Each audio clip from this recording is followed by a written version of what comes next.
Se por acaso caísse hoje em dia, né, numa prova de concurso, né, o Brasil é um país agrícola ou agrário? O que que eu poderia exatamente fazer como uma relação, né?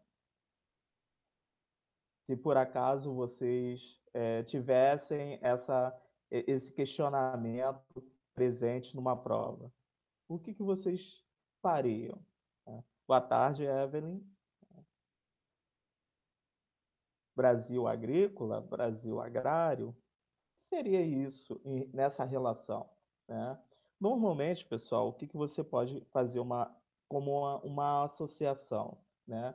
Sempre você tenta puxar os termos, né, para os dias atuais, né? Então, por exemplo, o Brasil é um país agrícola, mas do que vem exatamente a palavra agrícola? Então, você tenta associar exatamente agrícola, você tem uma associação direta com a agricultura, né? Então, o Brasil realmente é um dos maiores países em questão de exportação de gêneros agrícolas no mundo, né? Desde exatamente da soja, em que faz parte exatamente da nossa, né, balança comercial, um dos produtos em si, né? Até a carne bovina, né, as aves, né, de modo geral, né? Agora, o Brasil, ele é agrícola, ok. Mas o Brasil, ele não é considerado agrário, né? Em si, o que seria a palavra agrário? Agrário é relativo a terras, a distribuição de terras para todos. Aí você para analisar o seguinte: o nosso país, nós não possuímos uma política de distribuição de terras para todos, né? A grande concentração de terras estão nas mãos de poucas pessoas essas que detêm do capital, que detêm do dinheiro, né? Então, por exemplo, você vai observar algumas pessoas que detêm desse capital, né, presente em nosso país, né, essas pessoas elas têm grandes concentrações de terras ou têm exatamente fazendas espalhadas pelo país, né? Somente o apresentador Ratinho, um exemplo simples, ele tem uma média de 19 fazendas espalhadas pelo Brasil, né? Então, ele, uma minoria que detém do capital, tem grandes extensões de terras pelo país, tem um número grande em questão de terras, né, presentes em nosso país, enquanto uma grande maioria que não detém do capital, que não tem exatamente dinheiro para que pudesse ter um pedacinho de terra qualquer para o plantio, né? Normalmente essas pessoas elas não têm terras ou quando tem um pequeno pedaço de terra para subsistência, né? Então essa discrepância, essa desigualdade que podemos destacar em relação à distribuição de terras para todos, né? Você vai ter exatamente uma relação de que o país ele não é um país agrário nesse sentido. Ou seja, nós não possuímos, infelizmente, uma política efetiva de reforma agrária, de distribuição de terras para todos, né? É a partir daí que você vai ter uma série de conflitos no meio rural, no meio em si, na tentativa de fazer com que os governantes possam acordar diante desse fato, né? Você tem, por exemplo, o MST, que é o Movimento dos Trabalhadores Rurais Sem Terra, né?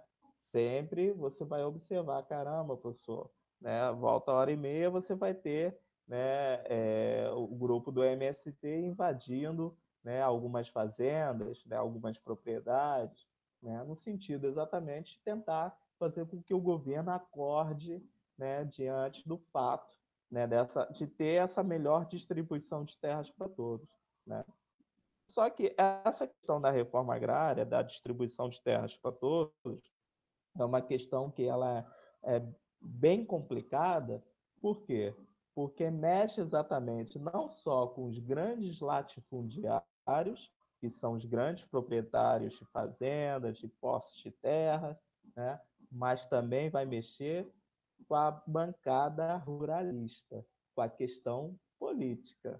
Mexeu com a questão política, pessoal, infelizmente, né? E isso está pano para manga, podemos falar assim, né? Então, assim, os setores na sociedade, nós temos que discutir, né, uma melhor forma de ter essa distribuição de terras para todos. Né? Mas enquanto envolver política aí no meio dessa questão da distribuição de terras, você vai ter esses problemas sendo gerados, infelizmente. Né?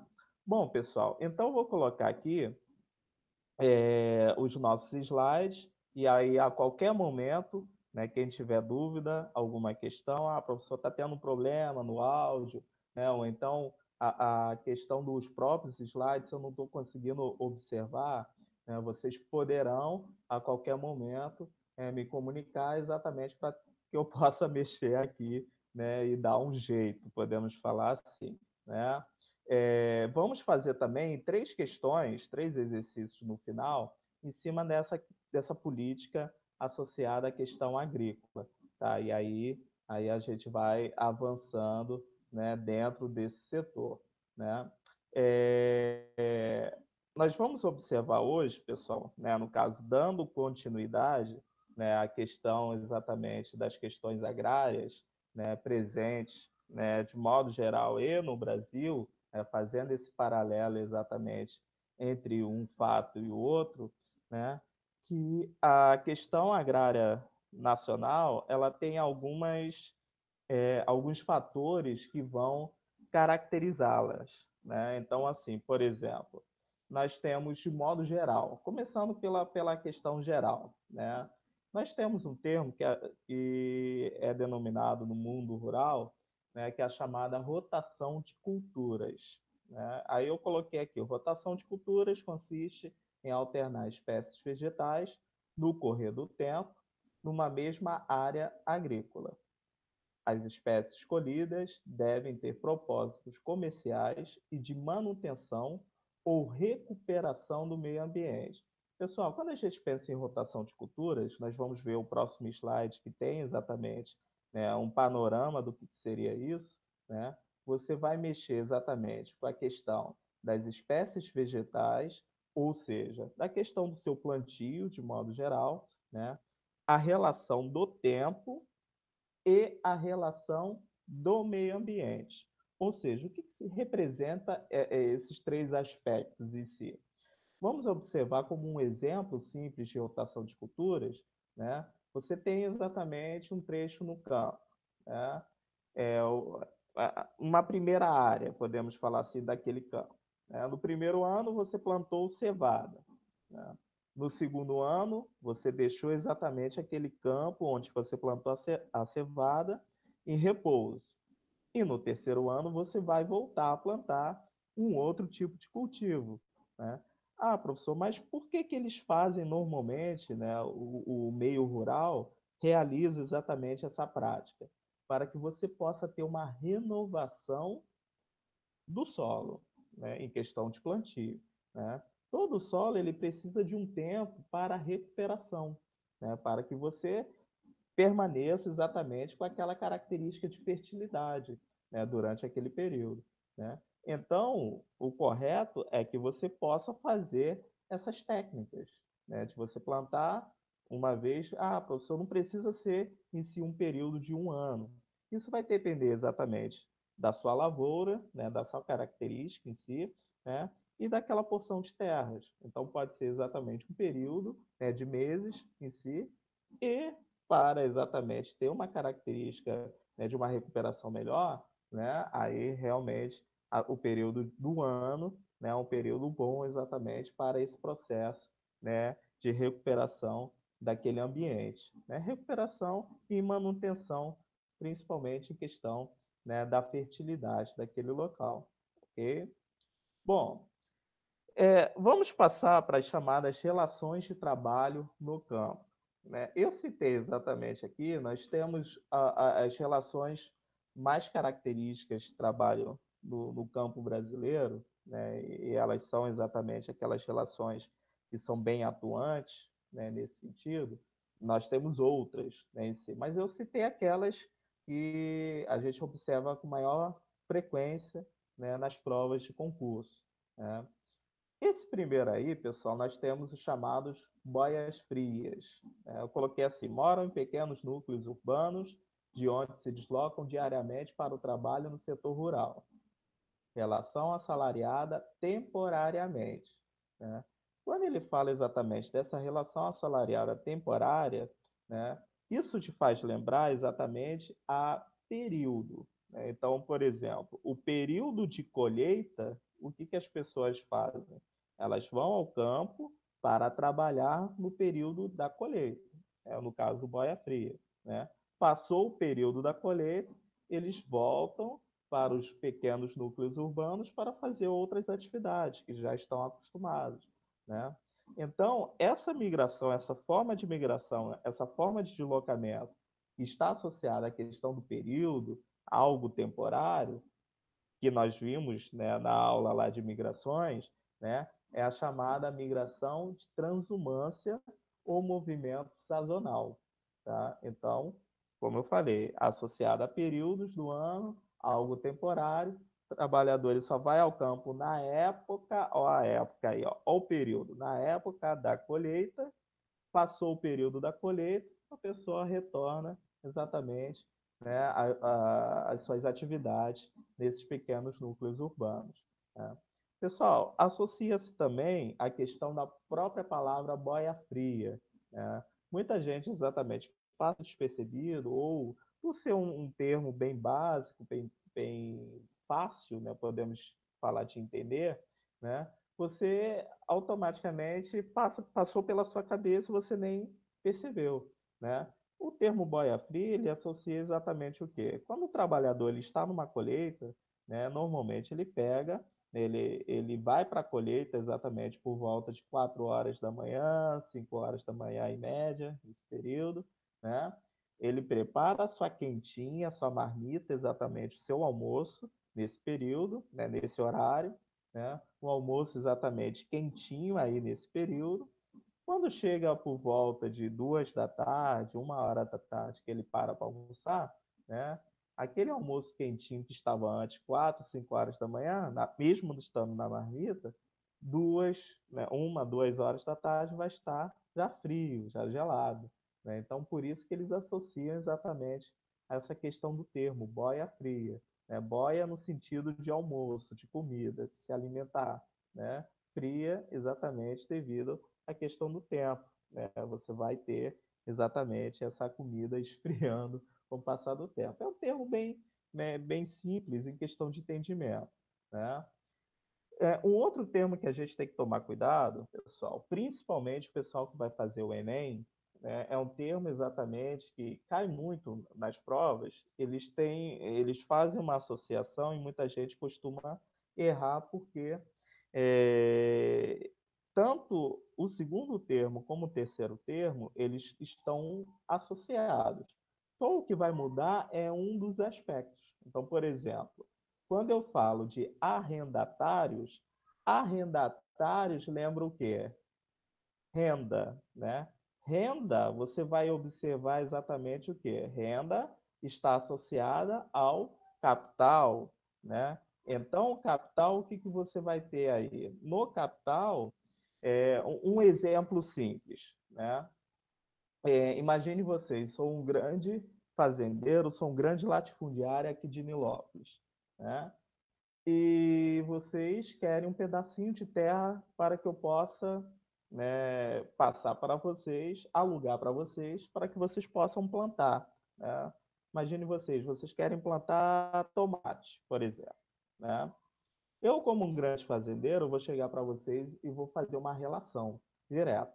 Né? Eu vou falar o seguinte: olha, pessoal, vocês poderão realmente plantar em minhas terras, né? E quando vocês estiverem colhendo a produção de tomates de vocês, né, o dinheiro, né, em si, o lucro gerado por essa produção de tomate, né, no caso em forma de pagamento em dinheiro, eu quero pelo aluguel de minhas terras. Né? Então, essa relação vai ser chamado de arrendamento ou arrendatário. A própria palavra arrendatário vem exatamente, né, dessa origem né, que é a chamada renda, né, da palavra renda. Então, você vai ter exatamente essa associação. Então, a nossa relação, eu como grande fazendeiro e vocês plantando tomates em pedaços de minhas terras, né, essa relação que nós vamos ter vai ser uma relação de arrendamento. Então, você plantou o seu tomate em minhas terras e, quando tiver a colheita, eu quero que você me pague pelo aluguel de minhas terras em dinheiro. Então, a nossa relação vai ser uma relação de arrendamento. Agora, se eu chegar para vocês e falar o seguinte: ó, pessoal, vocês plantaram tomate, mas quando tiver a colheita, eu quero que vocês não me paguem dinheiro. Eu quero que vocês me paguem com partes da produção. Então, por exemplo, 50% da produção de tomate vai ser para vocês pagarem, né, pelo aluguel de minhas terras. E a outra metade ficará com você, né? Então, essa relação que nós vamos relacionar, em si, vamos fazer essa ponte direta, podemos falar assim, é uma relação de parceria, tá? Então, ó, para a prova, o bizu simples para a prova, né? Caiu na prova arrendatário e parceria, ou parceiros, né? Vocês já podem associar tanto arrendatário como parceria estão relacionados a aluguel de terras. Diferençazinha somente para caracterizar um em relação ao outro. Arrendatário, aluguel de terras, e que eu quero pagamento em forma de dinheiro, capital, em espécie, né? Agora, parceria, você vai ter o pagamento pelo aluguel de terras por partes da produção, ok? Então, se eu associei que eu quero metade da produção de tomate para que vocês possam me pagar pelo aluguel de terra e a outra metade ficam com vocês, aí você pode ter uma relação de meeiros, que é um nome estranho que normalmente costuma cair. Ah, professor, eu posso ver na questão do concurso como nome de parceiros ou parceria e posso ver também diretamente como nome de meeiros. É a mesma coisa. Tá? Então, ó, meeiros, pela própria palavra, você pode associar. Meeiros vem de metade, metade da produção. Acordei com vocês que eu quero que o quê? Que vocês me paguem a terça parte da produção. Aí não seria meeiros, seriam terceiros e assim por diante. Então você vai ter exatamente essa relação aí de trabalho presente no campo, ok? Bom, pessoal, é uma imagem simples, né, de um trabalhador no campo, do boia fria, né, literalmente aí, né, na questão, né, do plantio da cana-de-açúcar, né? A cana-de-açúcar, ela é uma forma de cultivo que você tem que tomar um máximo de cuidado, né, principalmente, né, na questão exatamente de você retirar a cana-de-açúcar, né? Se você cortar de forma exatamente a Deus dará, por exemplo, sem utilização de uma técnica apropriada, né, a cana-de-açúcar ela tem uma substância tóxica chamada de vinhoto, né? Então, se você cortar de qualquer jeito, esse vinhoto ele pode exatamente fazer com que o solo se torne tóxico, né? Então, você tem que ter um manejo, uma forma correta de manejo, né, de corte exatamente dessa cana-de-açúcar, né, exatamente quando você tiver, né, esse período de cultivo em si, né? Pessoal, outras formas de trabalho no campo que não estão ligadas diretamente à produção agrícola. Eu coloquei, entre aspas, outras formas, né, de trabalhos no campo, né, porque são formas que não estão tanto associadas à questão da produção agrícola, né? Mas, de modo geral, quem está no campo, você tem uma forma de produção aí associada, até para o seu próprio sustento, né? Então, você tem essa relação aí presente. Três nomes que normalmente, né, no caso, esse primeiro nome é um nome mais, né, simples, né, que você pode observar que pelo nome você consegue tirar, né, o conceito por trás disso, né? Então, por exemplo, poceiros lembram o quê? Posses, né? O posse, né?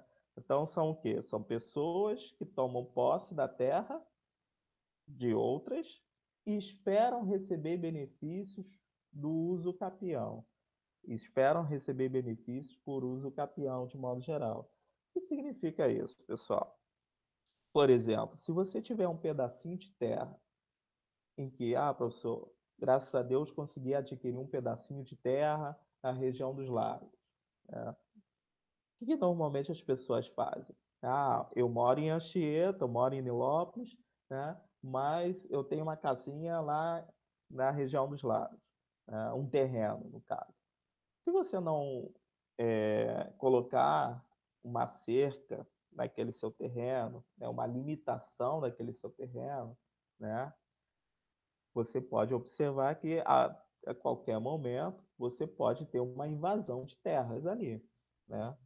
Se você deixar uma pessoa invadir a sua propriedade, por exemplo, e constituir família, né? Essa pessoa, passando um certo período, uma média de 5 anos, em média, né? Essa pessoa constituindo família ali, ela pode entrar na justiça pedindo posse por aquela terra por uso capião. Ou seja, ela pode entrar na justiça associando que aquela terra não tinha dono, né? Estava abandonada ali, né? E a pessoa foi ficando, foi formando exatamente a família e praticamente, né, você vai ter uma dor de cabeça tremenda. Então, normalmente, quando você adquire um pedacinho de terra, o certo é que você possa cercar aquele pedacinho de terra para que não possa ter problemas em questão de invasores, né? Grileiros, pessoal, grileiros nada mais do que são os falsificadores de escrituras de terras. A própria palavra grileiro, ele vem exatamente de uma historinha simples, né? A própria palavra grileiro vem de grilos, né? O que que acontece? Professor, o que tem a ver grilos em si, né? As pessoas, elas tendem o quê? A tentar ter um pedacinho de terra a todo custo, né? Numa distribuição injusta de terras de um país como o nosso, né? Então, algumas pessoas vão tentar, de qualquer jeito, ter um pedacinho de terra. Muitos vão tentar exatamente de modo ilegal, né? Em sua grande parte, infelizmente, né? Então, o que que o grileiro ele faz? Né? Ele pega, ele falsifica a escritura de terras daquele local, né? Normalmente uma escritura de uma fazenda, de uma posse de terra em si, ela é amarelada devido ao tempo, né? Então, o que que o falsificador ele faz? Ele falsifica aquele papel, no caso aquela escritura, né? Só que o papel fica novinho em folha, né? Para ter uma característica exatamente da cor do papel, ele pega um caixote, coloca aquele papel em folha, novinho em folha, e jogam grilos ali dentro, né? O grilo, à medida que ele salta, ele vai soltando um pigmento amarelado, né? Dando essa característica de um papel envelhecido pelo tempo, né? Então, essa técnica, né, bem usual, né, de modo geral, é uma técnica associada ao processo de grilagem, né? Ou seja, os grileiros eles utilizam desse artifício, tá? Já os gatos no campo, professor, eu nunca ouvi falar dos gatos no campo. Os gatos nada mais do que são empreiteiros de mão de obra. São aquelas pessoas que são responsáveis por contratar um boia-fria, por exemplo, na época da lavoura, né? Então, está chegando próximo, né, da colheita, né, em si, né? E eu preciso, né, eu como proprietário da fazenda ou das terras, eu preciso de pessoas para aquela colheita, né? Então, o meu braço direito, né, o gato, né, algumas novelas de época, você tem aquela imagem do chamado capataz, não sei se vocês lembram, né?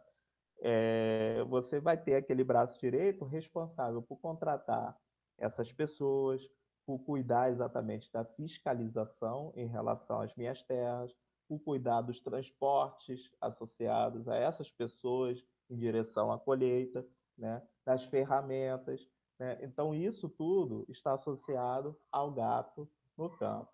Aí nós temos o exemplo do grileiro, que é exatamente a imagem, né, associado ao falsificador de terras, né? Bom, vamos seguir. pela chamada fronteira agrícola, né? Eu coloquei assim: fronteira agrícola é a parte do território onde é praticada a agricultura ou há a viabilidade de se produzir, se expandindo em terras devolutas ou que pertençam ao Estado. Não compreende fronteira agrícola em expansão áreas que possuem proprietários. Pessoal, na aula de hoje eu vou deixar dois aspectos para que vocês possam fazer uma simples pesquisa em questão exatamente de interpretação para a gente comentar na próxima aula. Um desses aspectos é o termo chamado de terra devoluta, para que você possa exatamente tentar pesquisar e, em cima disso, a gente fazer uma discussão no próximo momento. Né? E um outro, mais para o finalzinho, eu vou deixar para que vocês possam também fazer uma discussão, porque são termos que mexem exatamente com a nossa atualidade, né? Mesmo do período exatamente lá de trás, da colonização do Brasil, né? De modo geral, mas são termos que estão sempre presentes na nossa realidade. Bom, então o que corresponde em si à fronteira agrícola? A fronteira agrícola nada mais do que é a área de expansão da agricultura nacional. Então, por exemplo, se a gente pegar a soja no Brasil, nós temos uma forma de plantio iniciada na região sul do país. Né? Região sul do país, houve uma expansão dessa forma de cultivo em direção ao centro-oeste brasileiro. Atualmente, a soja está cada vez mais indo em direção às margens da região amazônica. Né? Então, essa forma de expansão é que você vai ter como uma forma predominante, né, da chamada fronteira agrícola. Então, essa mancha, né, vermelha, podemos falar assim, é a mancha exatamente correspondente à questão do local de expansão dessa fronteira agrícola. Já está exatamente às margens da região amazônica e a tendência é cada vez mais ir em direção, né, ao norte do país. Né, e já está tendo esse processo, né, já está adentrando essa região. Né. Como a questão da soja, como nós citamos no Brasil, que é uma questão exatamente que dá o que falar e vocês têm que tomar cuidado e estar antenados em cima disso, principalmente questões de concurso, nós temos um documentáriozinho pequeno, deve ter uns 30, 40 minutos no máximo, que fala sobre essa questão da soja no país. É um documentário que ele não é tão recente assim, ele é de 2005, né? E ele fala exatamente dessa relação da expansão da soja em relação à questão do impacto dela em direção à região amazônica. Né? É um documentário chamado Soja em Nome do Progresso. Tá? Esse documentário, ele, no YouTube, você acha ele tranquilamente. Tá? Então, ele fala do poder da soja, né, em questão de expansão no território, de um lado, associado ao poder do capital, da exportação, do outro lado, associado aos impactos ambientais gerados por, por trás disso, principalmente na região amazônica.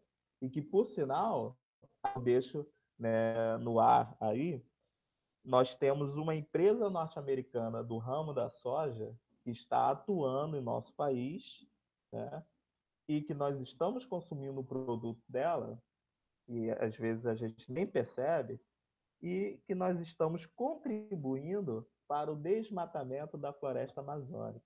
E a gente nem está associando a isso, nem estamos observando isso.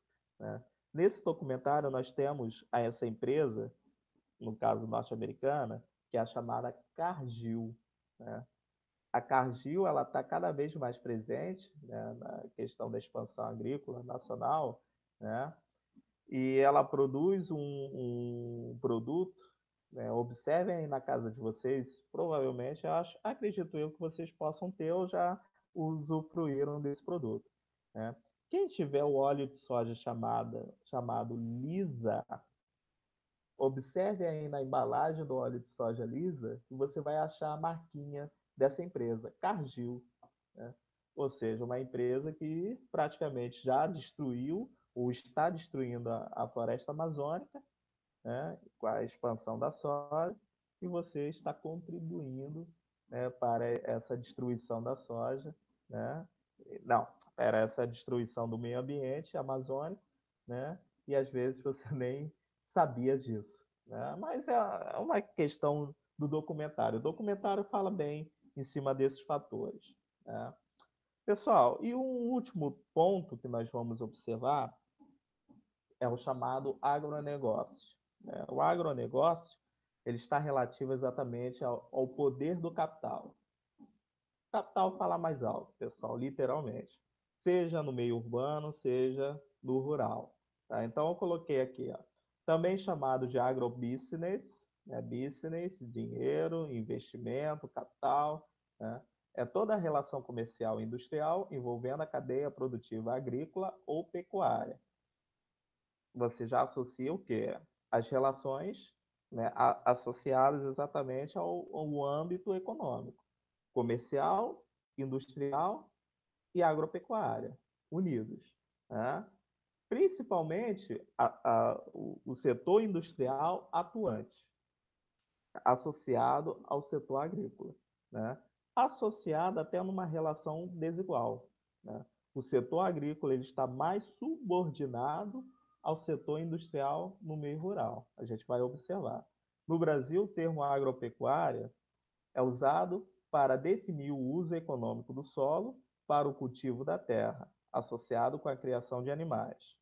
O agronegócio é formado por um conjunto de atividades interdependentes que tem em seu centro a agropecuária. Num dos polos dessas atividades estão os fornecedores de máquinas, de um lado, ou seja, a atuação industrial aí presente, equipamentos, atividade industrial, insumos agrícolas, a utilização exatamente de uma tecnologia para benefício, né, em questão da ampliação do cultivo. Né? E no outro, as atividades de processamento industrial, de distribuição e serviços.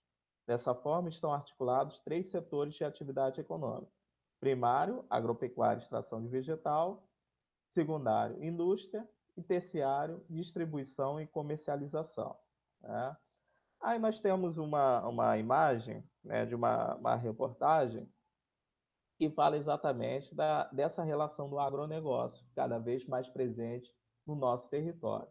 Né? Aí tem uns trechinhos que falam assim, ó, esse primeiro trecho, Hernani Polo, o grande desafio da pecuária gaúcha é ampliar e manter a sanidade dos rebanhos. Ou seja, ó as palavrinhas-chave, ampliação. Né?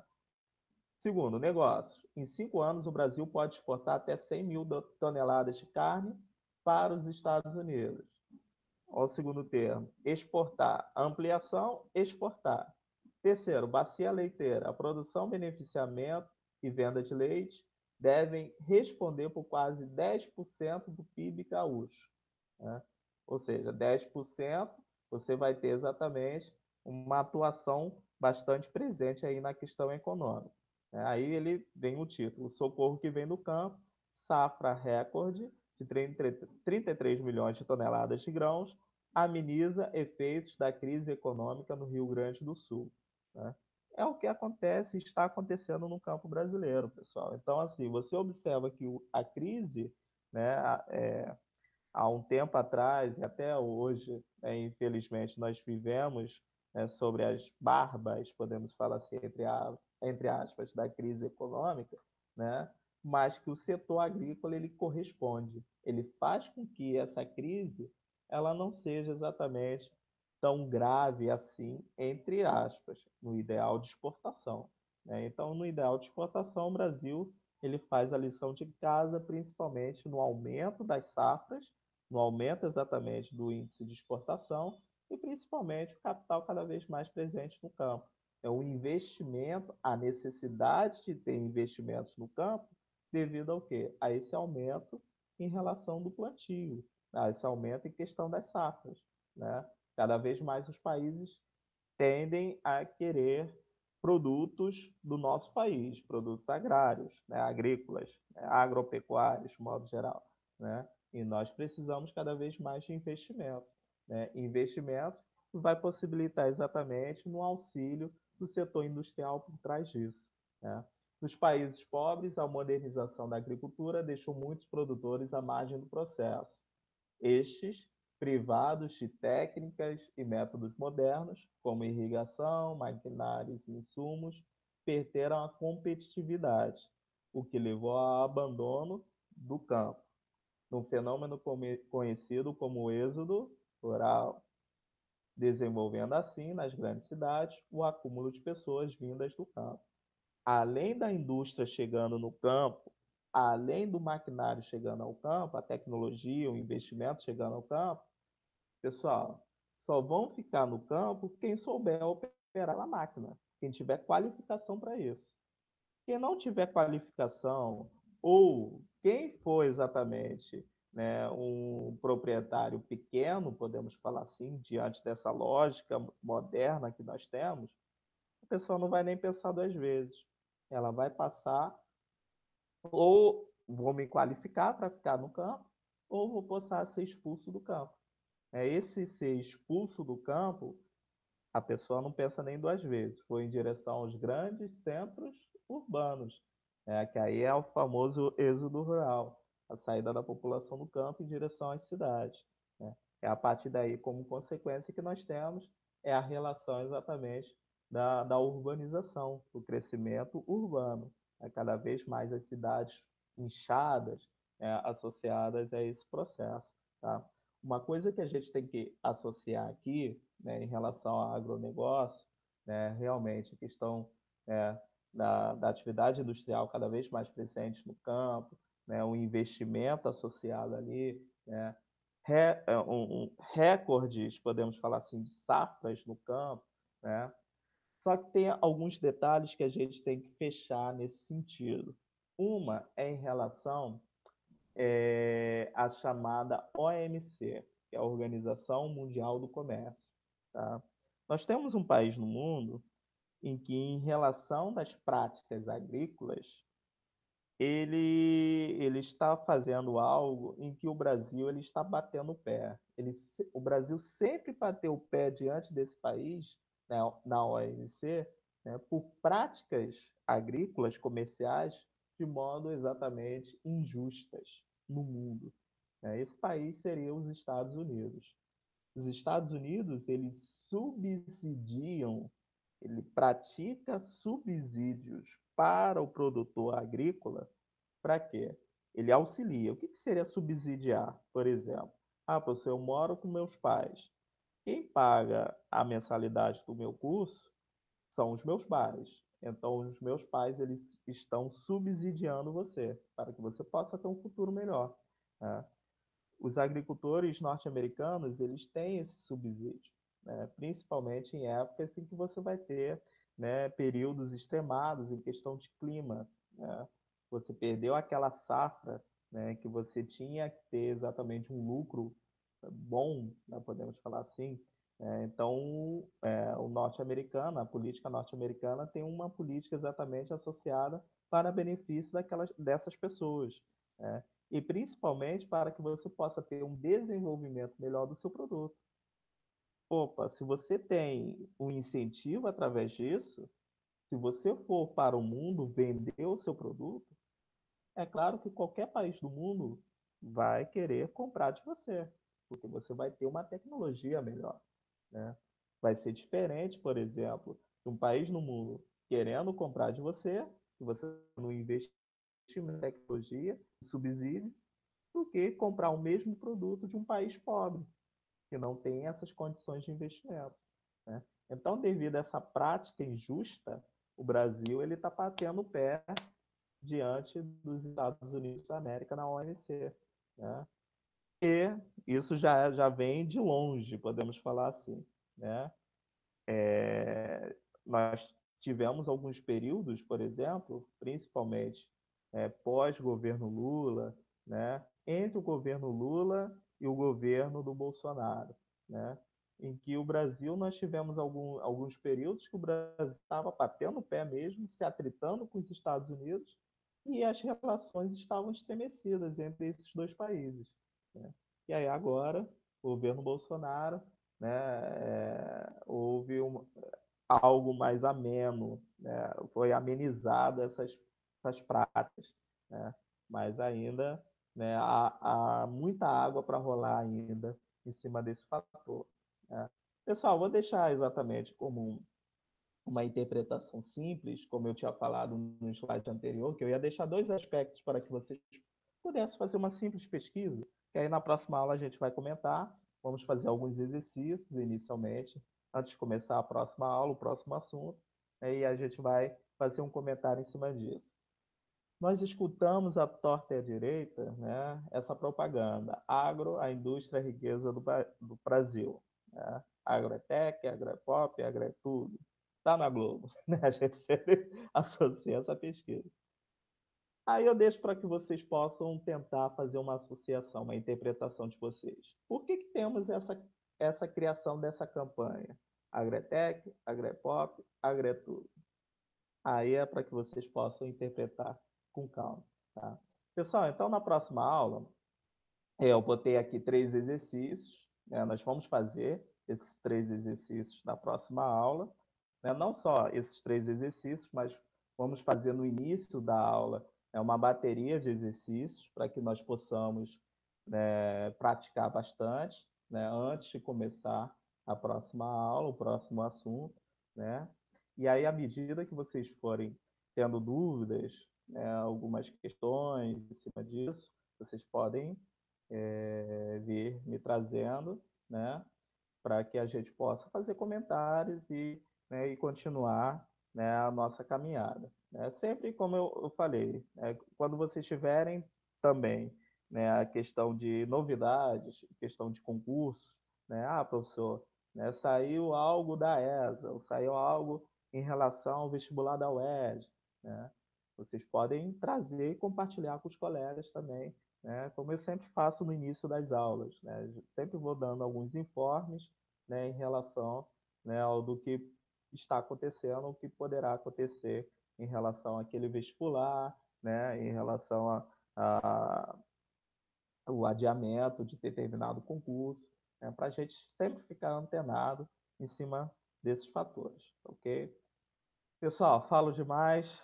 Questões, dúvidas no ar, quem desejar esse tempinho final, podem abrir o microfone, falar, ou então escrever mesmo no chat, não tem problema, e aí a gente vai tirando essas dúvidas.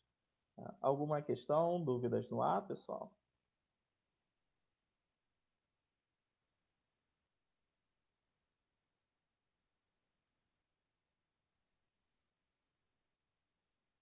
Um minuto de silêncio para minha homenagem.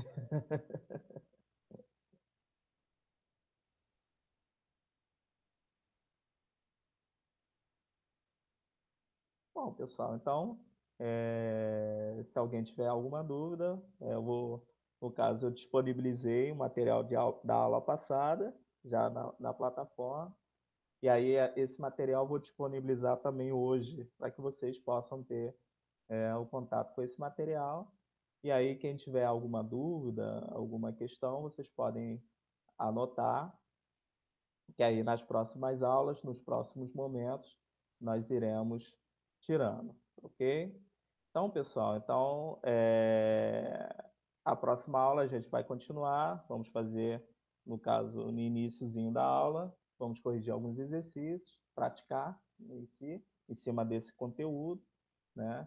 E aí, da metade da aula para lá, a gente já vai iniciar um novo assunto. Aí, quem tiver alguma dúvida aí, no próximo momento, na próxima aula, vocês possam me perguntar e aí a gente vai, né, costurando, né, os conteúdos, podemos falar assim, ok?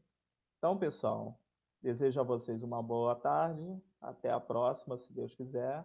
Qualquer coisa, vocês poderão me comunicar na plataforma, ok? Então, estou encerrando aqui, né, para que vocês possam ficar já para a próxima aula das 3, ok? Um abraço a todos e até a próxima.